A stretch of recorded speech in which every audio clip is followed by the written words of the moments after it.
Where is he? Juliana asked. Cameron gestured with the silver flask in his hand. In a carriage behind the church. Do you want to speak to him?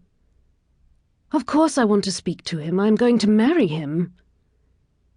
She noticed the look Ainsley and Cameron exchanged, caught the glimpse of anger in Ainsley's eyes, the reflected anger in Cameron's. What is it? Juliana squeezed Ainsley's hand. Tell me before I go mad. Cameron answered before Ainsley could. Barclay eloped, he said, syllables blunt. He's married. The arches and the courtyard, solid Edinburgh stone, spun around and around her. But no, Juliana was standing upright, staring at Cameron Mackenzie, Ainsley's warmth at her side. Married? Juliana's lips were stiff. But he's marrying me. She knew that the last thing in the world Lord Cameron Mackenzie had wanted to do this day was hunt down Juliana's groom and then tell Juliana that the man had run off with another woman. But she kept staring at Cameron, as though if she looked at him hard enough he'd change the story and tell her a different one. He married yesterday afternoon, Cameron said. To a woman who was teaching him the piano. This was mad. It had to be a joke. Mrs. McKinnon, Juliana said without inflection. She remembered the woman with dark hair and plain dresses who had sometimes been at Grant's mother's when Juliana arrived. She's a widow. A choked laugh escaped her lips. Not any more, I suppose. I told him he needed to have the decency to tell you himself, Cameron said in his voice like rough gravel. So I brought him. Do you want to talk with him? No, Juliana said quickly. No. The world started spinning again. Cameron shoved his flask into Juliana's hand. Get that inside you, lass. It will lessen the blow. A proper lady did not drink spirits, and Juliana had been raised to be so very proper.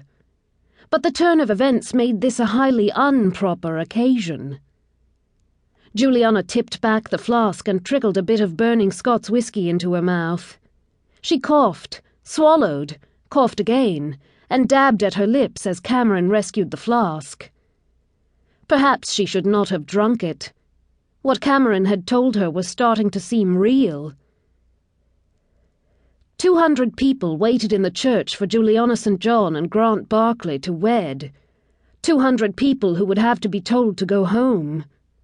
200 gifts to be returned, 200 apologies to be penned, and the newspapers would certainly enjoy themselves.